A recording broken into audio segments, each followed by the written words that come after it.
Welcome to my new YouTube channel, Nuts Kitchen.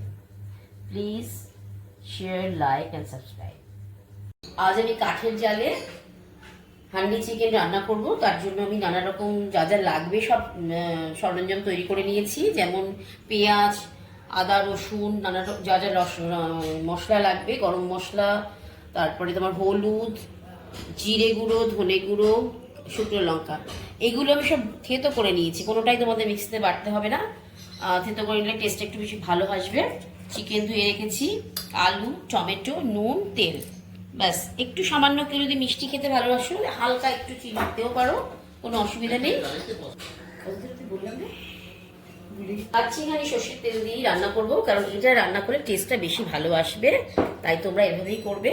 আমি এবার শুরু করবো। হ্যাঁ, ম্যারিনেশন করবো। সব চিকেনগুলো আগে দিয়ে নেব, সুন্দর করে গুছিয়ে চিকেনগুলো দেওয়ার পর এক এক করে মশলা দেবো।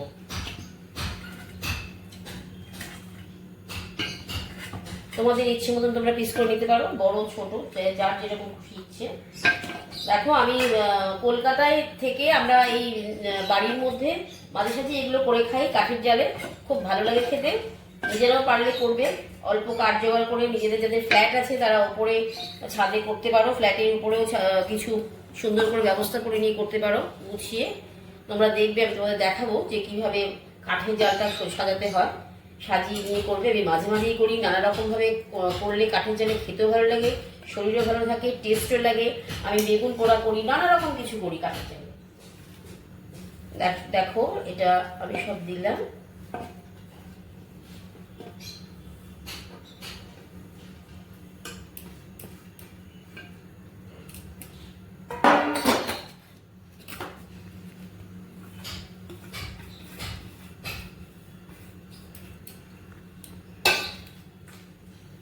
কাশ্মীরি শুকনো লঙ্কা দিলাম।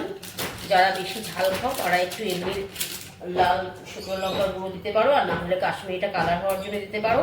গরম মশলা, শুকনো লঙ্কা গোটা একটু ভেঙে ভেঙে দিলাম, কাঁচা লঙ্কা দিলাম। এবার আমি নুন দেবো আর তেল দেবো, দিয়ে ভালো করে ম্যারিনেট করবো।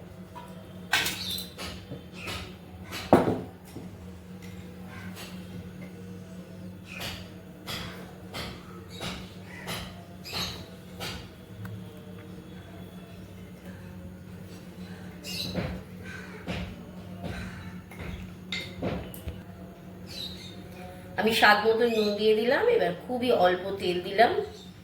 তোমাদের তেলের এরকম কন্টেনার থাকলে নিজেদেরই খুব সুবিধা হবে, পরিমাণটা বুঝতে পারবে, অল্প অল্প নিতে পারবে, এক গাদা পড়ে যাবে না তেলটা। দেখো, তেলটা আমি দিলাম খুব অল্প। এখানে আমার 1.5 কেজি মাংস আছে, কারণ আমার বাড়িতে একটু ফ্যামিলিতে লোক আছে, তার জন্য 1.5 কেজি মাংস নিয়ে এসেছি। তোমরা অল্প করে যেরকম যার যেরকম ইচ্ছে সেই সেরকমই করবে। খুব অল্প তেল দিলাম, দিয়ে আমি এটা ম্যাক্সিমাম 15 থেকে 20 মিনিট ম্যারিনেট করে রাখবো, কারণ ম্যারিনেশনের একটু প্রয়োজন আছে। এটাকে রেখে দেবো।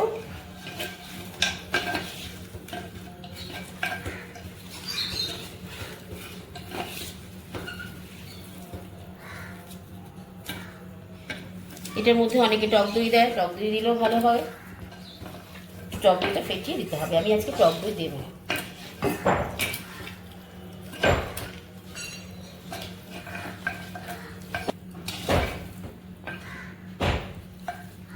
টক দইয়ের বদলে একটু সামান্য একটা লেবু চিপে দিয়ে দেবো।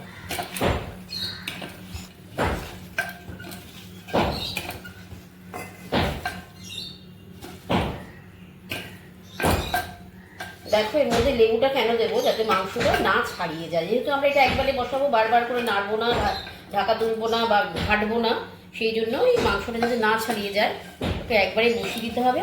হয়তো একবার একটু দেখা যে কীরকমভাবে তার জল বেরোচ্ছে, কীরকম হচ্ছে। বারবার করে ঘাটলে কী হয়, যেহেতু এটা মাটির হাঁড়ি, হয়তো কোনোভাবে কোনো ড্যামেজ হয়ে যেতে পারে। ওই জন্য তোমরা বারবার করে নাড়বে না, দেখবে উপর থেকে মাংসটা সেদ্ধ হয়েছে কিনা।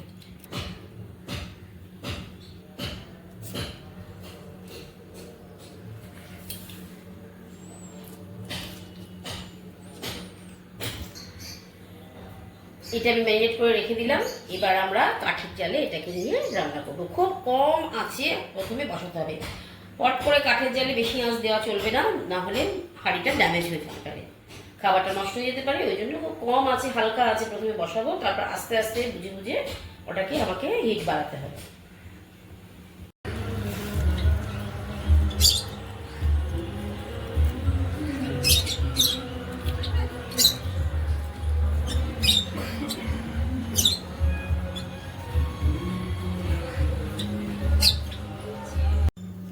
দেখো বন্ধুরা, আমার রান্না কমপ্লিট। কালার এসছে কি সুন্দর, খুব সুন্দর সেন্টও বেরিয়েছে, স্মোকি সেন্ট, কাঠের জালে যেহেতু করা। তোমরা কিন্তু এটা গ্যাসেও করতে পারো।